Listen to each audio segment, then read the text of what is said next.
Junior NTR ఒక లేఖ విడుదల చేసినాడని ఇప్పుడు వార్త వైరల్ అవుతుంది. దీనికి ప్రధాన కారణం ఏంటంటే గత కొంతకాలంగా జూనియర్ ఎన్టీఆర్ రాజకీయాల్లోకి రాబోతున్నాడని, రాజకీయ పార్టీ పెట్టబోతున్నాడని, ఈ పార్టీకి జగన్తో సంబంధం ఉందని, జగనే ఈ జూనియర్ ఎన్టీఆర్ దగ్గర ఒక పార్టీ పెట్టిస్తున్నాడని, ఎందుకంటే కూటమిని ఎదుర్కోవడం జగన్కి ఈసారి కూడా కష్టం కావచ్చు. కూటమికి ప్రజల్లో కొంత వ్యతిరేకత వచ్చినప్పటికీ ముఖ్యంగా కొత్త ఎమ్మెల్యేలు 80 మంది దాకా ఉన్నారు. వాళ్ళకి ప్రజల్లో దాదాపు 65% ఎమ్మెల్యేలకి వ్యతిరేకత వచ్చిందని ఒక సర్వే కూడా చెప్పింది ఈ మధ్య. సో వ్యతిరేకత ఉన్నప్పటికీ కూడా ఆ వ్యతిరేకతని క్యాష్ చేసుకునే పరిస్థితి జగన్కు కూడా లేదు. జగన్ కూడా ప్రతిపక్షంగా ఫెయిల్ అయినాడనే విమర్శలు బలంగానే వినిపిస్తున్నాయి. ఈ నేపథ్యంలో జగన్ ఏం ఆలోచిస్తున్నాడంటే తనకు 40% ఓట్ షేర్ ఉన్న మిగతా 60% ఈ మూడు పార్టీలు కలిపి తీసేసుకుంటున్నాయి కాబట్టి దాన్ని దెబ్బకొట్టాలంటే ఏం చేయాలని ఆలోచించినప్పుడు పవన్ కళ్యాణ్ని రంగంలో దించగలిగితే కూటమికి నష్టం కలిగించే విధంగా చేయొచ్చు అన్న ఒక ప్లాన్ వేశాడని కూడా వార్తలు వచ్చాయి. అయితే జూనియర్ ఎన్టీఆర్ డైరెక్ట్గా ఇమీడియట్గా పార్టీ పెట్టకుండా తమిళనాడులో విజయ్ ఎలాగైతే ఒకప్పుడు తన అభిమాన సంఘాల ద్వారా సామాజిక కార్యక్రమాల్ని ముమ్మరంగా ప్రజల్లోకి తీసుకెళ్ళి ప్రజల్లో కొంత మంచి పేరు సంపాదించుకున్నాక పొలిటికల్ పార్టీ పెట్టాడు. అలాగే ఆయన సినిమాల్లో కూడా ప్లాన్డ్గా చాలా సినిమాల్లో ఆయన బిగిల్ కానీ, మాస్టర్ కానీ, ఇలాంటి సర్కార్ కానీ ఇలాంటి సినిమాల్లో ఆయన రాజకీయాల్ని డిస్కస్ చేస్తూ అనేక సోషల్ ఇష్యూస్ తీసుకొని ప్రభుత్వ వ్యతిరేకంగా ఉండడం హీరో అనేది చేశాడు. దాంట్లో ఆ పరంపరలోనే జననాయకన్ కూడా సినిమా వచ్చింది. కాకపోతే అది ఆయనకి ఎలక్షన్లో ఉపయోగపడలేదు, రిలీజ్ కాలేదు కాబట్టి. ఆ రకంగా విజయ్ పెట్టిన విధంగానే జూనియర్ ఎన్టీఆర్ కూడా ముందు సామాజిక కార్యక్రమాలు చేయాలని చెప్పి ఊరువాడ అనే ప్రోగ్రాంతో ఆయన ప్రజల్లోకి వెళ్ళాలి అన్న ఒక ప్లాన్తో రాయ్ ఎన్టీఆర్ అనే ఒక సంస్థను పెట్టాడని వార్తలు వచ్చాయి. ఎందుకంటే రాయ్ ఎన్టీఆర్ సంస్థ ప్రతినిధులే ఇదంతా కూడా ప్రకటించారు. దీంతో ఒక్కసారిగా అలజడి రేకింది. అసలు జూనియర్ ఎన్టీఆర్ పార్టీ ఇప్పుడు పెట్టబోతున్నాడా, పెడితే ఏంటి? ఎందుకంటే ఆయన కెరీర్ పీక్లో ఉంది. ఇప్పుడు ఆయన కెరీర్ మీద ఫోకస్ చేయాల్సిన అవసరం ఉంది. రెండోది అక్కడేమీ వ్యాక్యూమ్ లేదు. ఇటు జగన్ ఉన్నాడు, అటు కూటమి ఉంది. ఇప్పుడు ఈయన పార్టీ పెట్టినా ఇండిపెండెంట్గా పోటీ చేస్తే ఈయన గెలిచే పరిస్థితి లేదు. అక్కడ విజయ్కున్న పరిస్థితులు ఇక్కడ లేవు. ఇక్కడ కులాల కుమ్ములాట ఉంది. జూనియర్ ఎన్టీఆర్కి కమ్మ సెక్షన్ వెన్నంటే ఏమీ లేదు.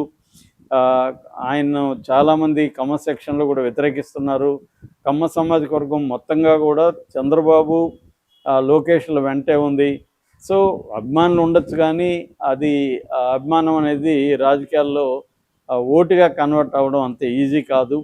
సో అందుకని ఇప్పుడు జూనియర్ ఎన్టీఆర్కి ఆ స్పేస్ ఉందా అనేది అనుమానం. ఎందుకంటే జూనియర్ ఎన్టీఆర్కే కాదు, ఎవరికి కూడా థర్డ్ స్పేస్ అనేది ఇప్పుడు లేదు. అందుకని మనకి అల్లు అర్జున్ పార్టీ పెడతాడంటే కూడా అందరూ పెద్ద విరిచారు, ఇప్పుడు ఆయన పార్టీ పెట్టి ఏం చేయబోతున్నాడని. సో అలాగే జూనియర్ ఎన్టీఆర్ కూడా పార్టీ పెడతాడనేది వచ్చింది. కాకపోతే దాని తర్వాత ఏమైందంటే లేటెస్ట్గా వాళ్ళు ఒక మీటింగ్ పెట్టారు తిరుపతిలో. మీటింగ్ పెట్టి మేము జూనియర్ ఎన్టీఆర్కి సంబంధించి ఎవరో కోటరీ ఉంది, ఆయన కొంతమంది చేతిలో బందీగా ఉన్నాడు, మమ్మల్ని పట్టించుకోవట్లేదు, మమ్మల్ని కలవట్లేదు, అపాయింట్మెంట్ ఇవ్వట్లేదని జూనియర్ ఎన్టీఆర్ మీద విమర్శ పెట్టారు. మేము అభిమానులు, ఆయనకు వ్యతిరేకమైన పని చేయము, ఆయన ఆపేమంటే ఆపేస్తామని కూడా ఆ రోజు అనౌన్స్ చేశారు. అయితే ఇది జూనియర్ ఎన్టీఆర్ ఇదంతా పెట్టి ఒక డ్రామా చేస్తున్నాడు, ఒక ఫెయిలర్ జనాల్లోకి వదలడానికే చేశాడు అనేది ఒక వెర్షన్. రెండో వెర్షన్ జగనే ఈ రా ఎన్టీఆర్ సంస్థను పెట్టించి కొంత హడావిడి చేద్దాం అనుకున్నాడు అనేది రెండోది. మూడవది అసలు తెలుగుదేశం వాళ్ళే ఒక గేమ్ ప్లాన్ చేస్తున్నారు. అంటే జూనియర్ ఎన్టీఆర్ని రాజకీయాల్లోకి రాకుండా ముందే అడ్డుకోవడానికి ఇలాంటివి చేస్తున్నారు. ఎందుకంటే రేపు జూనియర్ ఎన్టీఆర్ రాజకీయాల్లోకి వస్తే ఎంతో కొంత కనీసం 2-3% ఓట్ షేర్ తీసినా కూడా వీళ్ళకి ఇబ్బంది అవుతుంది. సో రెండోది ఆయనకి ఖచ్చితంగా జనంలో కులాలు ఆయనకి సపోర్ట్ లేకపోయినా కొంత వ్యతిరేకత ఉన్నవాళ్ళు, జగన్ అంటేనూ వ్యతిరేకత, ఇటు కూటమంటేనూ వ్యతిరేకత ఉన్నవాళ్ళు కొంతమంది జూనియర్ ఎన్టీఆర్కి సపోర్ట్ చేసే అవకాశం ఉంది.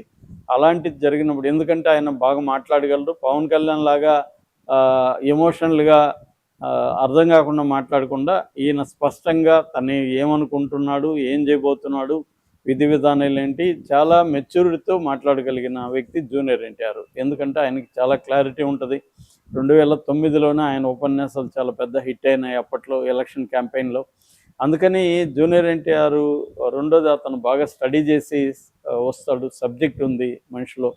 సో అట్లాగే మనకి బీజేపీ సపోర్ట్ కూడా ఆయన వెనక ఉందని చెప్తున్నారు. ఎందుకంటే అమిత్ షా కూడా ఆ మధ్య లంచ్ మీటింగ్ జూనియర్ ఎన్టీఆర్తో ఏర్పాటు చేశారు.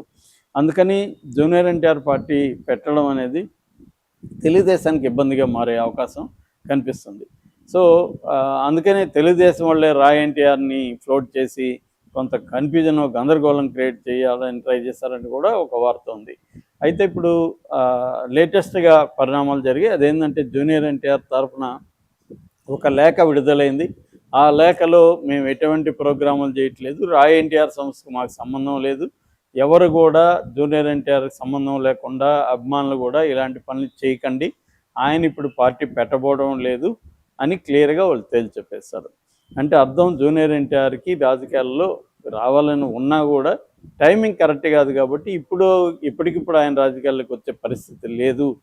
ఆయన కెరియర్ పాడవుతుంది. ఒకసారి రాజకీయాల్లోకి వస్తే కెరియర్ పాడవుతుంది. మనం చూసాం చిరంజీవి కెరియర్ కానీ, పవన్ కళ్యాణ్ కెరియర్ కానీ రాజకీయాల్లోకి వచ్చినాక సినిమా కెరియర్స్ వాళ్ళ అంత గొప్పగా ఏమి లేవు అప్పట్లో. చిరంజీవి అయితే ఆపేశాడు కూడా. సో దాని తర్వాత ఆయన రాజకీయాల నుంచి గుడ్ బై చెప్పి బయటకు వచ్చిన తర్వాతే ఆయన సినిమాల్ని మళ్ళీ స్టార్ట్ చేశాడు. అలాగా ఇప్పుడు జూనియర్ ఎన్టీఆర్ కెరీర్ పోతుంది, అటు రాజకీయంగానూ ఆయన గొప్పగా నిలబడే పరిస్థితి లేదు. రెండింటికి చెడ్డ రేవడి అవ్వచ్చు. ఎందుకంటే ఇటు జగన్ ఏంటంటే పవన్ కళ్యాణ్ని కూటమి నుంచి విడదీయాలని ఎప్పటి నుంచో ట్రై చేస్తున్నాడు, అది సాధ్యం కాలేదు.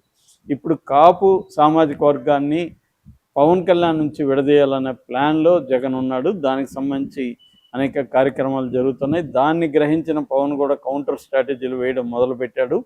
సో ఈ నేపథ్యంలో జూనియర్ ఎన్టీఆర్ దిగితే ఎంతో కొంత కూటమికైతే నష్టం కలిగే అవకాశం ఉంది. ఎందుకంటే జూనియర్ ఎన్టీఆర్ గట్టిగానే చంద్రబాబుని, లోకేష్ని అటాక్ చేస్తూ రంగంలో దిగే అవకాశం ఉంది. అది కుటుంబ సంబంధాలు కూడా ఇబ్బంది కలిగే అవకాశం ఉంది.